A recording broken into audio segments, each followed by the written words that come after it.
빨리 와주세요.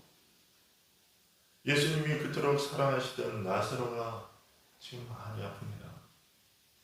이러다가 곧 죽을 것 같습니다. 주님이 빨리 와서 도와주시지 않으면 살 수 없을 것 같습니다.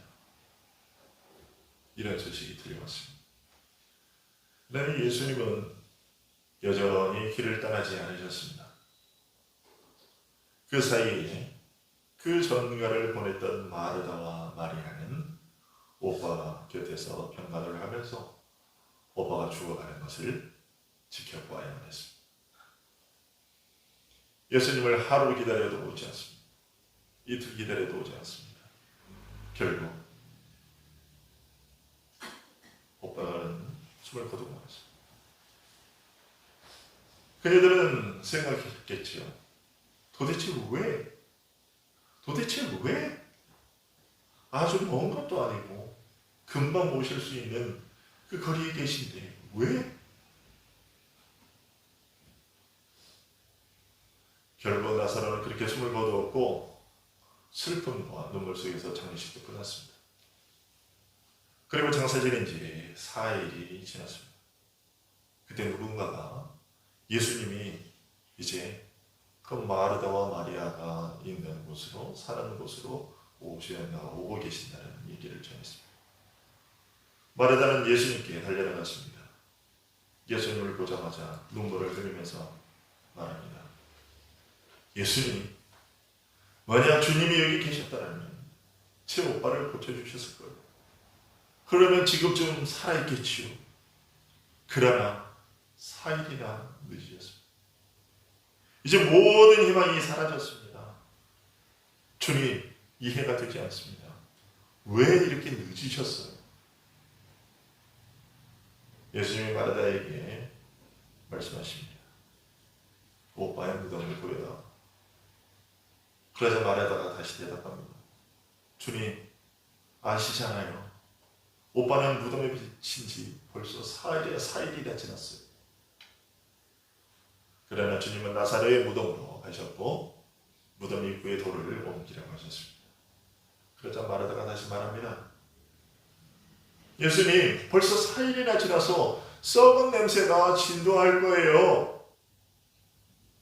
그러나 예수님은 끝까지 말씀하십니다. 나사로야, 나오라. 그가 살아났습니다. 나사로가 살아났습니다.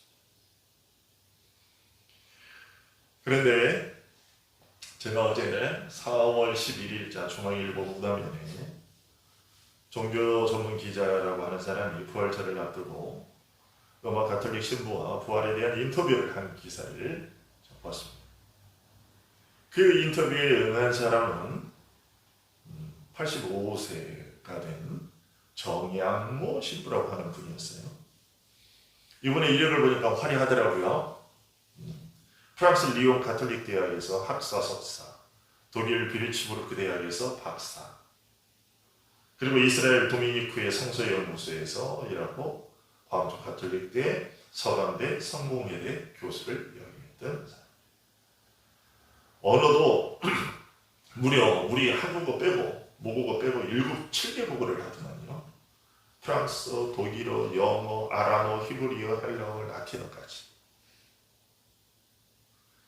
이렇게 공부를 많이 한 성서신학 박사.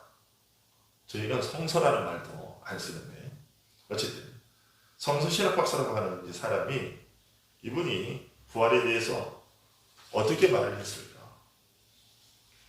예수의 삶과 죽음은 이승의 현실이라 이해하기가 쉬운데 예수의 부활로 들어가면 말문이 막힌다.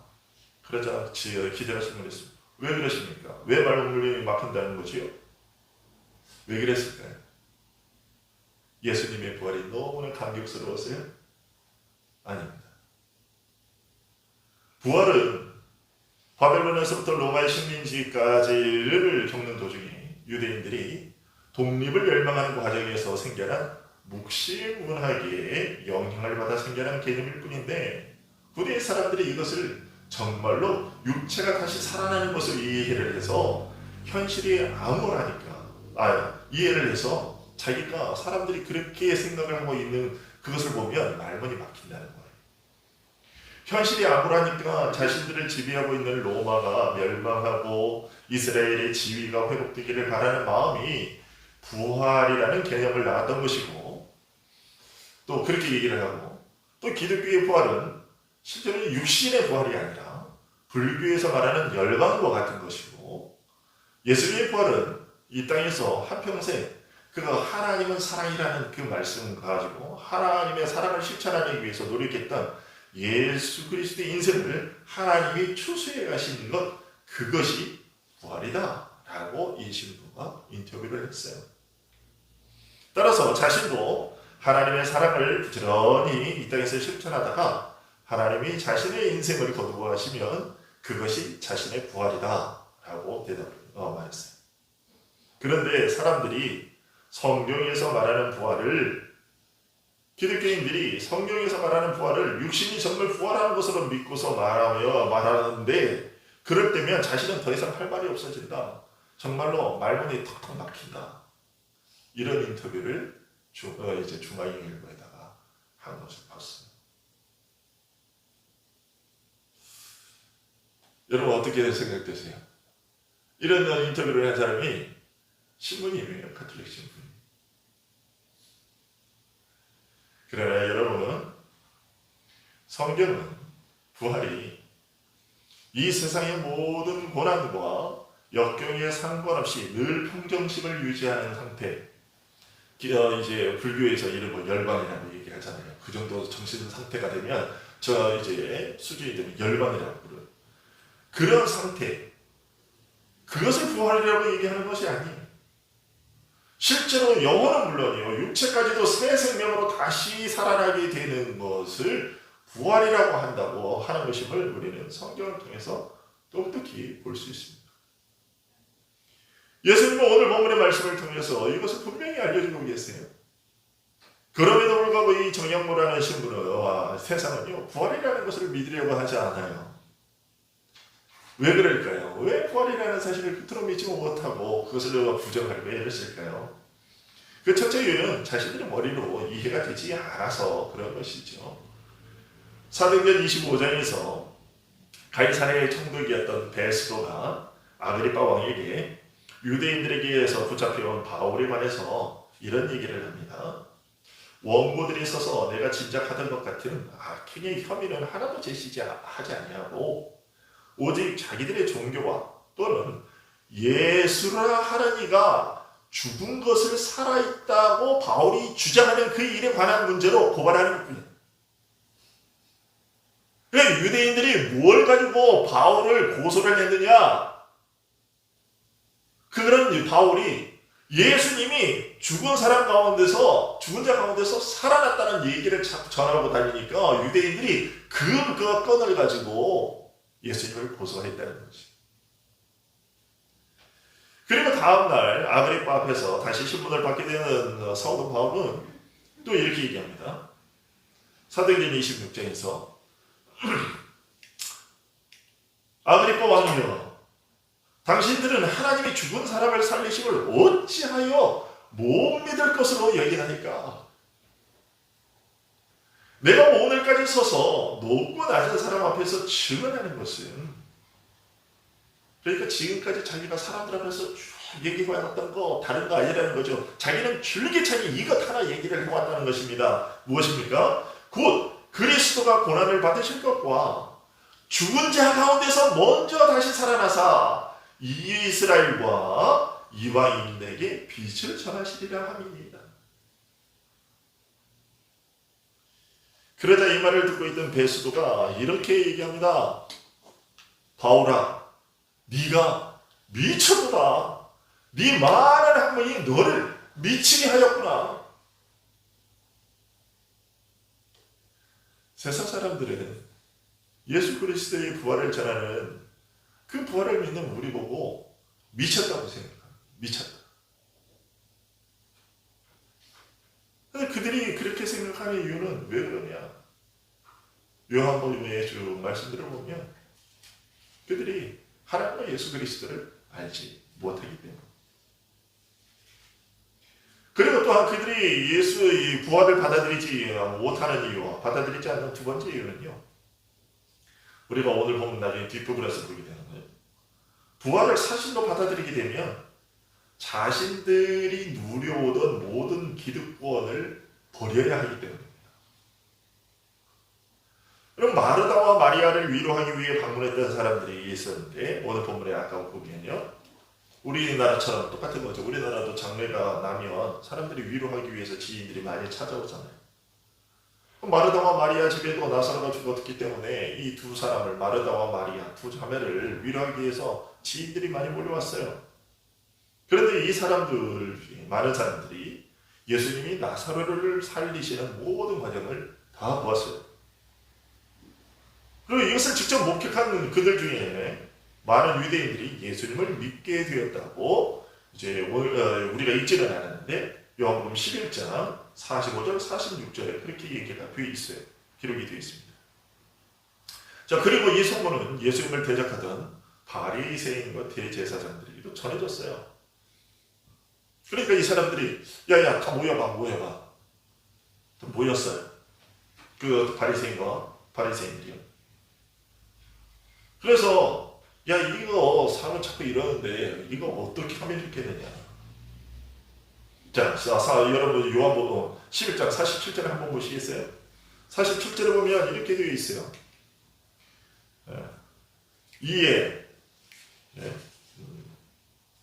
이에 대제사장들과 바리새인들이 공회를 모으고 이르되 이 사람이 많은 표적을 행하니 우리가 어떻게 하게 되냐. 48절 만일 그를 이대로 두면 모든 사람이 그를 믿을 것이고 그리고 로마인들이 와서 우리 땅과 민족을 빼앗아가리라 하니 이날부터는 그들이 예수를 죽이려고 모의하니라. 53절에 그렇게 되어 있어요. 그러니까 48절에 자 모든 사람이 그를 믿을 것이고 그리고 로마인들이 와서 우리 땅과 민족을 빼앗아가리라. 그러니까 우리가 잘 알다시피 유대인들은 예수님을 왕으로 삼으려 했잖아요. 그래서 예수님을 중심으로 해서 왕으로 삼고 그렇게 이런 기미가 보이면 로마가 우리를 가만히 두겠느냐.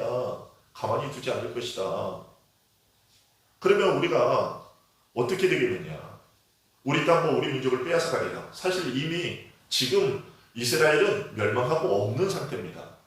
그럼에도 불구하고 우리 땅과 민족을 빼앗아가리라 하는 것은 자신들이 그동안 성전에서 누려왔던 종교 지도자들인데 자신들이 누려왔던 모든 것들을 빼앗길 것이라는 염려가 여기에 있는 것입니다. 그래서 이날로부터 그들이 무엇을 계획을 했느냐? 예수님을 죽이기로 모이겠다라고 얘기를 하고 있어요. 그리고 요한복음 12장에 보니까 예수님만 죽이려고 했던 것이 아니에요. 12장 다음 장 한 장만 넘어가 보면 12장 9절에서 보니까 유대인의 큰 무리가 예수께서 여기 계신 줄을 알고 오니 예수만 보기 위함이 아니요 죽은 자 가운데서 살리신 나사로도 보려 함이라. 사람들이 나사로를 보려고 몰려. 야, 저 사람 죽었다. 무덤에서 4일에 지났는데 나오면서 그 사람 맞아? 맞아. 저 사람이 나사로인가 봐. 숨었어. 완전 구경거리가 된 거지요. 그러자 대제사장들이 나사로까지 죽이려고 모의하니 나사로 때문에 많은 유대인들이 가서 예수를 믿음이라. 이렇게 얘기했어요. 바리새인과 대제사장들은 예수님 때문에 자신들이 누려오던 기득권을 잃게 될까 봐 두려웠습니다. 그래서 예수님도 죽이고 그 부활의 증거가 되는 예수님이 다시 살리신 증거물인 나사로도 없애려고 했어요. 여러분 세상 사람들이 왜 이토록 이 세상의 삶에 집착할까요? 바울 사도는 고린도전서 15장 32절에서 이렇게 대답을 하고 있어요. 넘어가 버렸네요.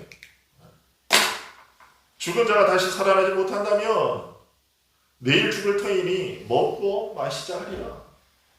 무슨 얘기입니까? 한 번 죽으면 그것으로 끝이라고 생각하기 때문이라는 것입니다.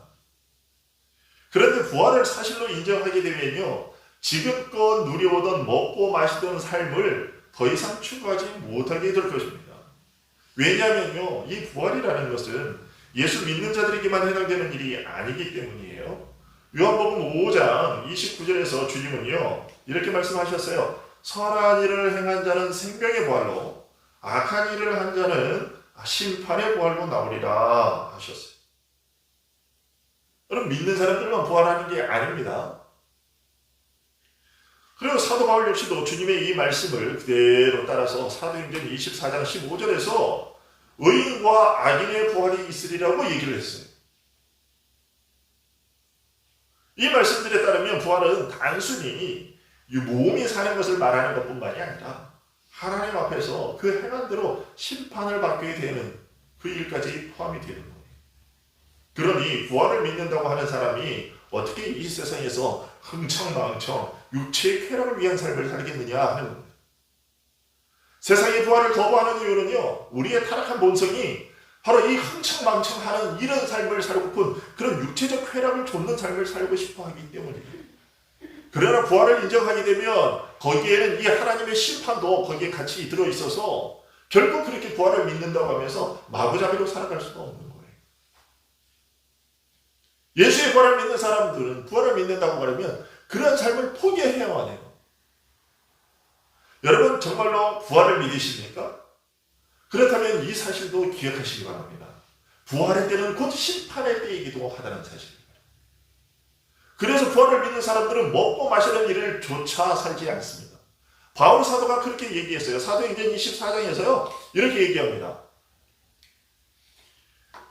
그들이 기다리는 바 하나님께 향한 소망을 나도 가졌으니 곧 의인과 악인의 부활이 있으리라 합니다. 이것으로 말미암아 나도 하나님과 사람에 대하여 항상 양심의 거리낌이 없기를 힘쓰나이다. 사도 바울은요 자기가 분명히 부활을 믿는다고 얘기를 했어요. 그것이 자기의 소망이라고 얘기했는데 그렇기 때문에 하나님과 사람들 앞에서 양심의 거리낌 없이 산다 이렇게 얘기를 했어요. 그리고 고린도전서 15장 우리가 잘 아는 또 두 장이 넘어갔나? 고린도전서 15장에 가보면 죽은 자가 다시 살아나지 못한다면 내일 죽을 터이니 먹고 마시자 하리라. 속지 말라. 악한 동무들은 선한 행실을 더럽히나니 깨어 의를 행하고 죄를 짓지 말라. 하나님을 알지 못하는 자가 있기로 내가 너희를 부끄럽게 하기 위하여 말하노라. 고린도전서 15장은 우리가 살렸던 부활장이에요. 그 한 장 내내 사도 바울은 거기에서 부활을 얘기하는데 지금 여기서 그렇게 얘기를 한단 말이죠. 죽은 자가 다시 살아나지 못한다면 내일 죽을 터이니 먹고 마시지 않으리라. 그래, 부활이 없다면 먹고 마시자. 그렇게 살겠지만 그러나 속지 말아라. 그것은 사실이 아니다. 부활이 있다는 거지요. 그렇기 때문에 어떻게 합니까? 깨어 의를 행하고 죄를 짓지 말라. 깨어 의를 행하고 죄를 짓지 말라. 왜? 부활이 있기 때문에. 그런데 우리는 이런 사실을 종종 놓쳐요. 우리가 부활하는 날은 우리의 구원이 최종적으로 이루어지는 날이기도 하지만 하나님의 심판의 날이기도 하다는 것을 잊고서 삽니다. 그러기에 이 사실을 잊지 말고 우리 보고 양심의 거리낌 없이 선과 의를 행하고 죄를 짓지 않기 위해 노력해야 하며 먹고 마시는 쾌락을 좇는 삶을 멀리 해야 한다고 바울은 우리에게 가르치고 있습니다. 그리고 우리는 오늘 본문에서 하나님께서 부활을 통해 이루고자 하시는 일이 무엇인지 또 배우게 되는데요. 그것이 과연 무엇이겠느냐? 그것은 바로 하나님과 그의 아들 예수 그리스도의 영광을 위한 일이다 라는 것입니다. 오늘 본문 11장 4절에 보면 이렇게 되어 있습니다. 예수께서 들으시고 이르시되 이 병은 죽을 병이 아니라 하나님의 영광을 위함이요 하나님의 아들이 이로 말미암아 영광을 받게 하려 함이라 하시더라. 이렇게 되어 있어요. 예수님께서 나사로를 해서 다시 살리신 일은 예수님께서 공생의 기간 중에 가장 마지막에 하신 이적입니다. 우리가 예수님께서 하신 많은 이적들이 있는데 가장 마지막에 베푸신 이적이 이 나사로를 살리신 일이에요. 그럼 예수님이 왜 이것을 이제 십자가에 달리시기 바로 얼마 전에 이 일을 맨 마지막에 행하셨을까? 그것은 이제 곧 주님께서 십자가에 달려 죽으실 것이지만 다시 살아날 것인데 그것이 허황된 일이 아니라는 사실을 나사로를 통해 미리 보여주시고 제자들과 믿는 자들이 낙담하거나 절망치 않게 하시기 위해서였습니다. 요한복음 12장 24절에서 내가 진실로 진실로 너희에게 이르노니 한 알의 밀이 땅에 떨어져 죽지 아니하면 한 알 그대로 있고 죽으면 많은 열매를 맺느니라 하는 말씀을 통해서 자신의 십자가에서의 죽음이 많은 사람의 생명을 살리기 위한 그런 죽음이 될 것이며 또 누가복음 9장 22절에서 인자가 많은 고난을 받고 장로들과 대제사장들과 서기관들에게 버림받으여 죽임을 당하고 제3일에 살아나야 하리라 하는 것들을 이런 예수님이 죽고 다시 살아날 것에 대해서 예수님은 진즉부터 사역 초기부터 제자들에게 늘 말씀해 오셨어요. 그런데 이제 그 말씀하신 대로 이루어질 것임을 그들에게 확인시켜 주시는 거죠. 그리고 나사로가 다시 살아난 것이 그리스도께서 다시 살아나실 것을 미리 보여준 것이듯이 그리스도의 다시 살아나심이 그를 믿는 모든 자들에게도 그대로 이루어질 것임을 여기 요한복음 12장에서 얘기한 것처럼 많은 새로운 생명으로 이제 탄생이 될 것임을 이제 알려주시는 것입니다. 주님이 사람의 생명을 살리는 권세를 가지고 계신 분임을 드러내고 그 아들을 통해서 하나님 아버지의 사랑이 전해져 칭송받도록 하기 위함이었습니다. 나사로의 부활은 이처럼 하나님과 하나님의 아들 예수 그리스도의 영광을 위한 도구였던 것이죠.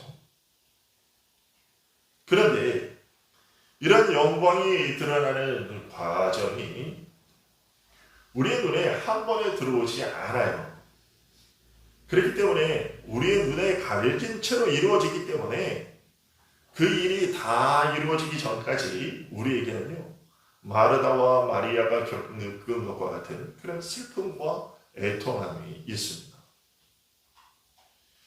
여러분, 나사로가 병에 걸려서 고통 중에 신음하고 있을 때 옆에서 그것을 지켜보던 마르다와 마리아의 심정이 어땠을까요?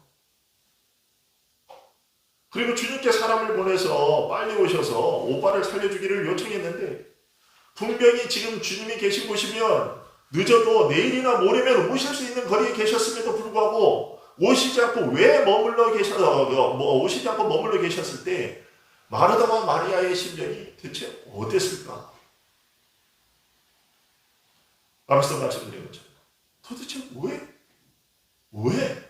아주 먼 것도 아니고 금방 오실 수 있는 거리에 계신데 왜?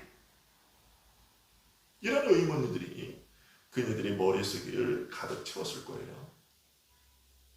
우리에게도 비슷한 경험이 있지 않습니까?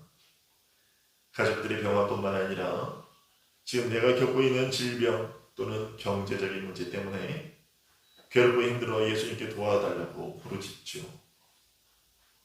하지만 아무 응답도 없지 않습니까? 이럴 때 우리들의 반응이 무엇일까요? 도대체 왜? 아주 먼 것도 아니고 금방 오실 수 있는 거리인데 왜?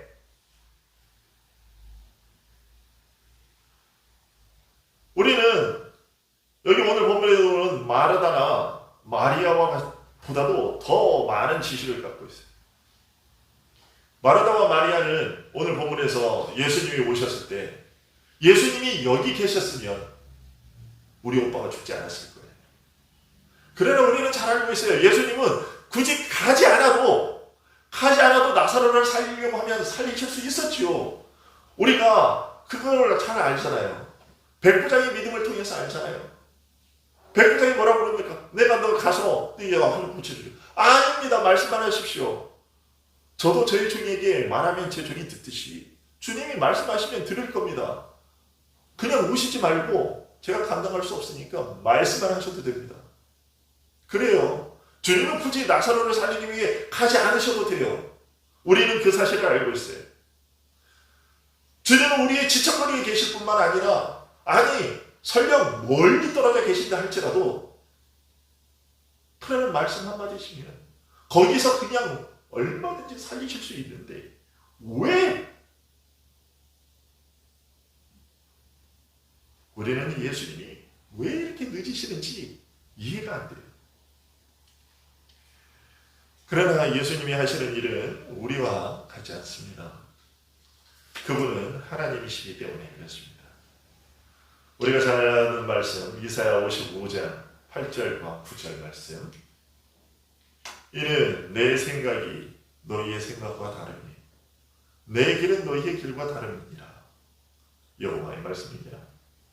이는 하늘이 땅보다 높음같이 내 길은 너희의 길보다 높으며 내 생각은 너희의 생각보다 높음이니라. 여러분, 주님이 왜 마르다의 요청에 곧바로 응하지 않으시고 주군해 오셨을까요? 그것을 잠깐 말씀드린 대로 요한복음 여기 11장 4절, 하나님의 영광을 위함이요 하나님의 아들이 이로 말미암아 영광을 받게 하려 함이라 하는 것입니다.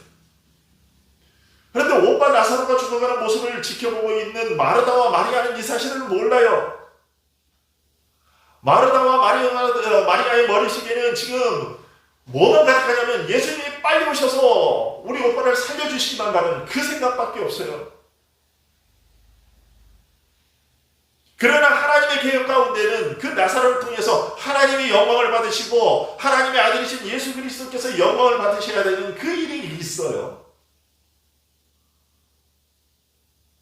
마르다와 마리아는 얼마나 애가 탔을까요?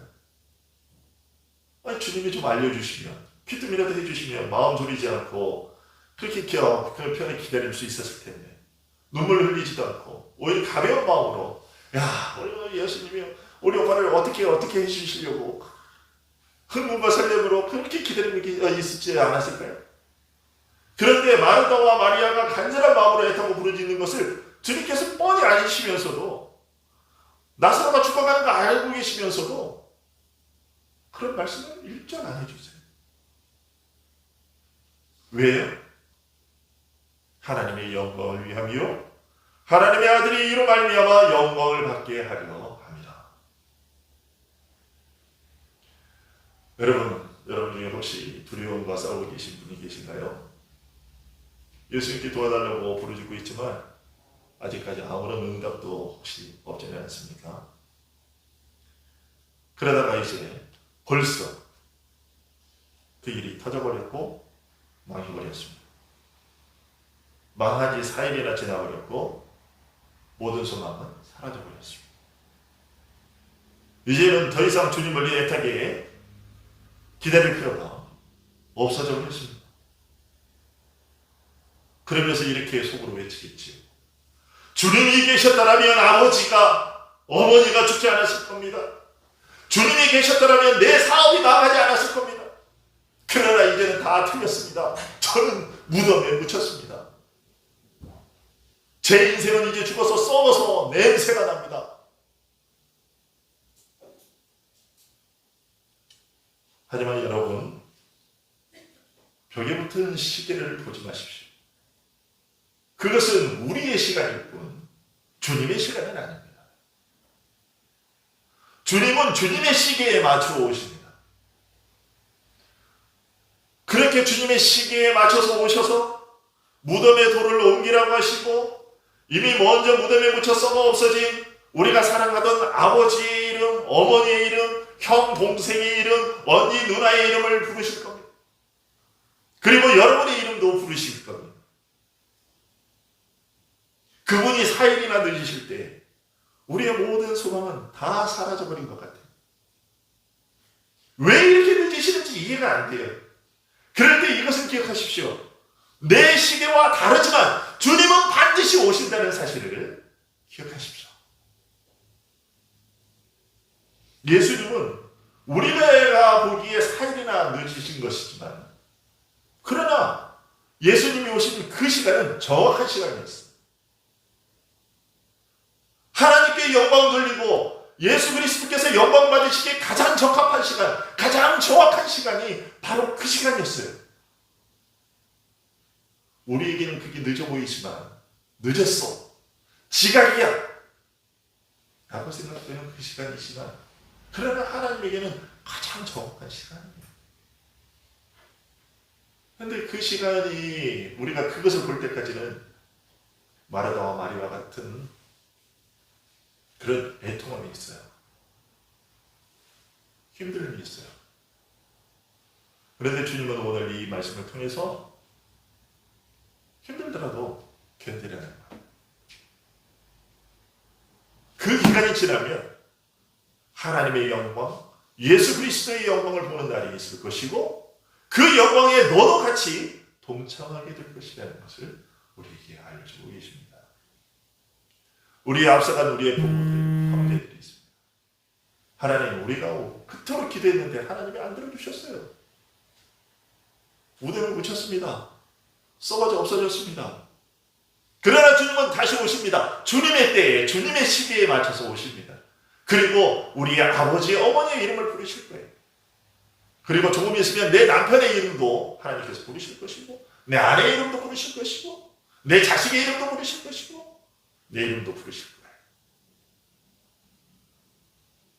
그리고 그와 같은 일들이 꼭 죽음을 맞이하기 이전에 우리들의 삶 가운데도 있지만 반드시 주님은 오십니다. 주님의 시기에 맞춰서 말이죠. 이것은 여러분들 마음이 명심하시고 늦더라도 그것은 늦은 것이 아니라 가장 정확한 시간에 주님이 오시기 위해서 지금 준비하고 계시다는 것을 명심하시기 바랍니다. 기도하겠습니다.